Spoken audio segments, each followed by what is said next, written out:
Hoje eu estou aqui para falar um pouquinho sobre um estudo que foi publicado recentemente, a respeito da circulação do conhecimento médico no século XIX. Para tanto, eu estudei alguns manuais de medicina doméstica publicados a partir de 1840, meados do século XIX. Esses manuais eram escritos por médicos, geralmente eram médicos associados à Academia Imperial de Medicina. Eles tinham uma linguagem mais amena, uma linguagem mais de fácil acesso para aquele público dito leigo. E o propósito deles era levar o conhecimento médico acadêmico, o conhecimento médico oficial, para esse público que não conhecia. E nessa condução do conhecimento, o conhecimento médico oficial, ele se consolidava como o único conhecimento que deveria ser realmente respeitado diante daquele vasto número de terapeutas populares que a gente tinha naquele período. Mais especificamente, eu utilizei um manual de medicina doméstica chamado Guia Médica das Mães de Família. Foi um manual publicado no ano de 1843 pelo médico francês Jean-Baptiste Aubin-Ambert, que foi um médico que chegou ao Brasil em 1831 com o objetivo de estudar as práticas de cura populares. O manual escrito por ele, um manual voltado para a educação das mães, para a instrução dessas mães, dessa mulher que começava a se despontar como uma das peças-chaves na construção dessa ideia de nação, que se tornou um pouco mais forte esse conceito, essa ideia, no finalzinho do século XIX,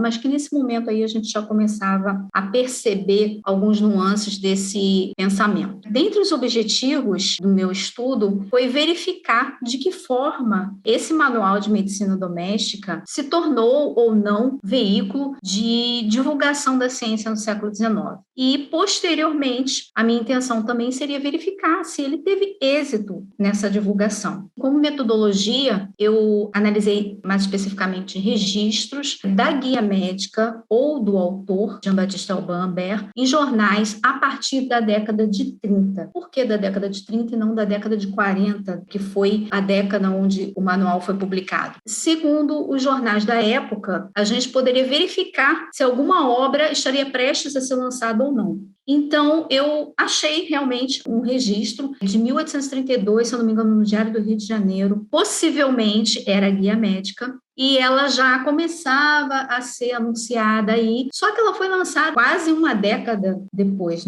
Eu me lembro que eu achei 34 jornais que tinham registros da guia médica nesse período de 1830 até o final do século XIX. Encontrei a guia médica circulando uma boa parte do território nacional. Nós tínhamos algumas províncias, a guia médica circulou por essas províncias, Mato Grosso, Pará, Maranhão, além da corte, algumas regiões do norte, algumas regiões do Nordeste. A gente percebe por aí a amplitude dessa circulação. Diante dessa circulação, o que a gente pode perceber a respeito da introdução desse conhecimento médico nas casas, nas famílias?